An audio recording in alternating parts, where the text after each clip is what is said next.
ये चंदा, अब तक तू इसे आ जाना चाहिए था। पुनीत ने अपनी घड़ी में टाइम देखा तो 9 बज चुके थे और उसने जैसे ही पीछे पलटकर देखा, चंदा खड़ी मुस्कुरा रही थी। बदमाश, डरा दिया ना हमका। देखो हम तुम्हारे लिए क्या लाए हैं। ऐसा कहकर उसने अपनी जेब से एक डिबिया निकाली।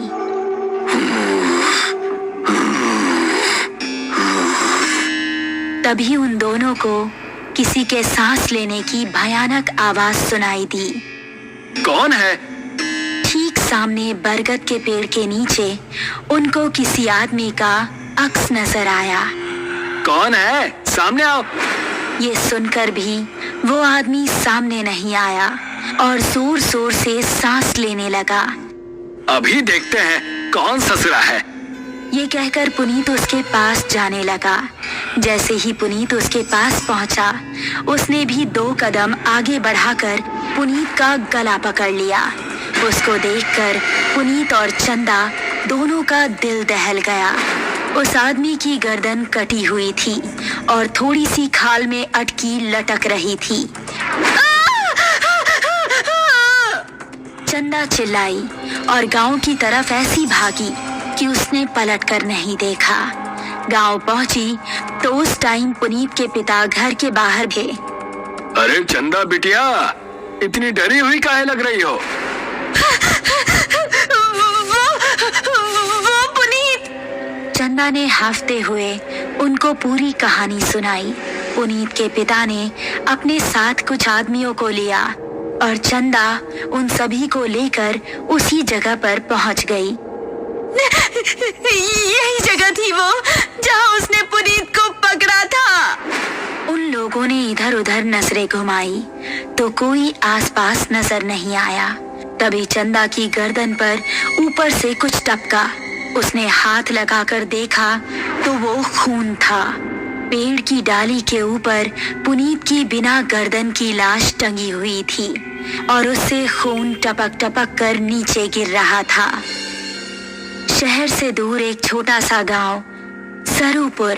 रात के समय सभी अपने अपने घरों में आराम कर रहे थे। बाबूजी, हम जरा अपने दोस्त महेश से मिलकर आ रहे हैं। उसकी तबीयत जरा ठीक नहीं है ना? ठीक है, लेकिन जल्दी आना। जी बाबूजी। ऐसा कहकर वो खुश होता हुआ घर से निकल गया। आज तो सारे दोस्त मिलकर मस्त पार्टी करेंगे, मजा आ जाएगा। जंगल का रास्ता पकड़ लेता हूँ, जल्दी पहुँच जाऊंगा।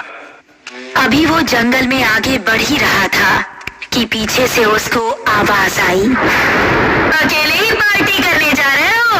हमको साथ लेकर नहीं चलना है क्या? अरे अर्पणा और दिव्या, तुम दोनों क्यों हर बार हमारे पीछे पड़ जाती हो?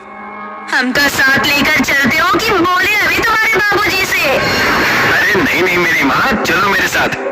थोड़ी देर चलने के बाद वो तीनों एक जगह पहुँचे जहाँ रामू और महेश बैठे हुए थे।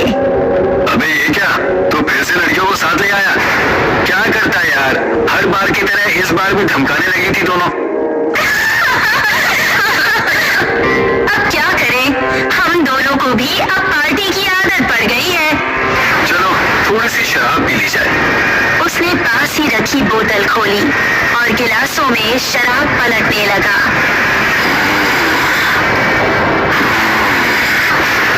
तभी उनको किसी के सांस लेने की आवाज सुनाई दी। उन्होंने देखा तो पांचों के रोंगटे खड़े हो गए। सामने से कठमुंडो चलता हुआ आ रहा था। उन्होंने कदम बढ़ाए ही थे कि तभी कठमुंडो ने दिव्या को पीछे से पकड़ लिया। उसने दिव्या को इतनी जोर से कसा कि उसके मुंह से खून निकल गया। बाकी चारों अब बेहद डर गए और वहां से भाग निकले। दिव्या उसकी पकड़ में फंसी दर्द से कराह रही थी।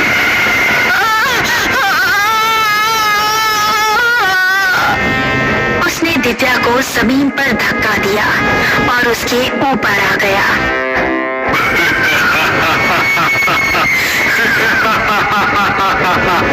उसने दिव्या के सीने में हाथ डाला और उसके सीने से खून की धारा निकल पड़ी।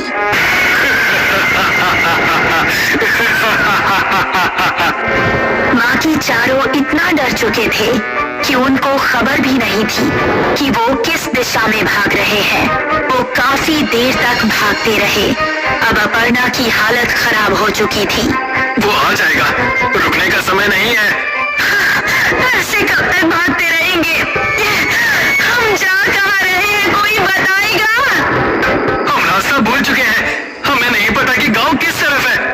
क्या कह रहे हो तुम? फिर तो हम सबका बचना नामुमकिन है। तभी पेड़ के ऊपर से एक हाथ आया और उसने महेश का गला पकड़ लिया। ये हाथ कठमुंडू का ही था।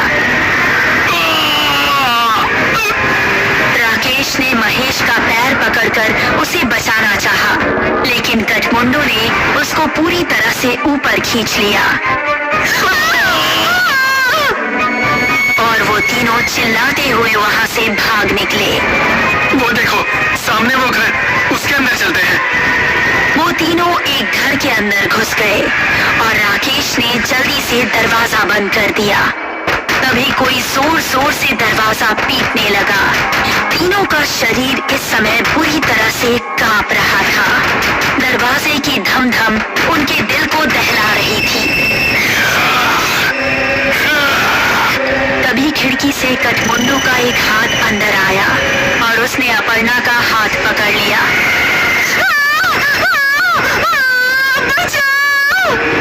अगर ये यहाँ है तो दरवाजे पर कौन है?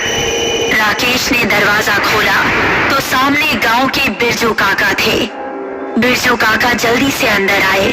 उन्होंने कठमुंडू का हाथ पकड़ा और छुड़ाने लगे। कठमुंडू उनके छूते ही चीखने लगा।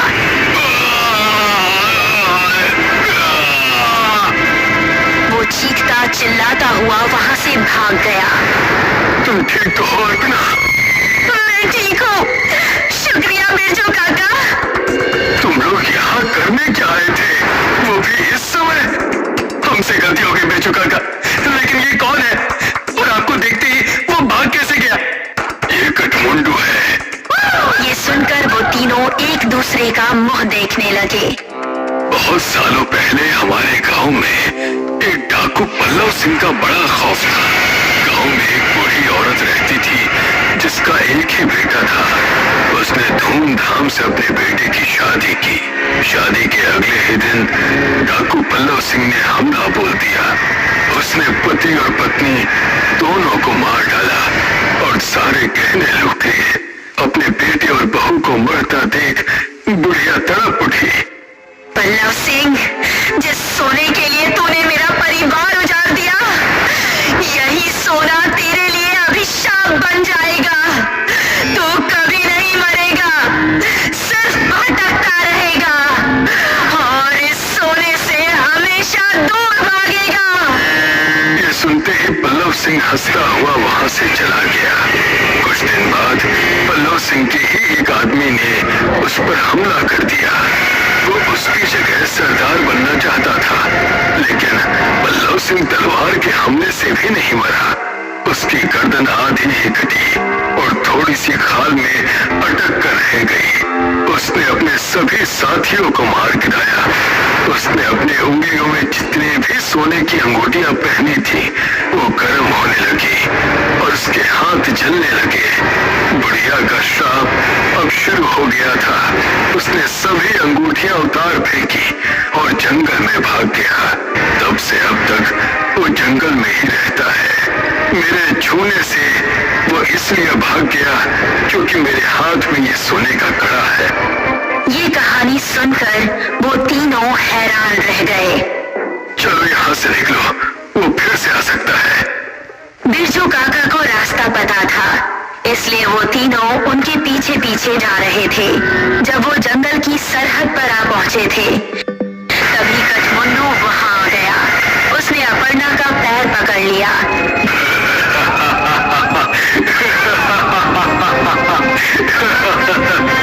तभी राकेश ने बिरजू काका के गले पर नजर डाली।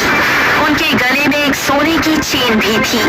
उसने चेन को उनके गले से उतारी और कठमुंडू की टूटी हुई गर्दन में डाल दी। उसने चेन को गले से उतारने के लिए जैसे ही छुआ तो उसके हाथ भी जलने लगे।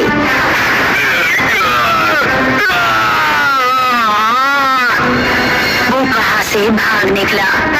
उसके बाद वो चारों गांव के अंदर ही जाकर रुके। जब उनको देख गांव वाले इकट्ठा हुए तो उन्होंने सबको अपने साथ बीती हुई घटना सुनाई। वो दिन था और आज का दिन है।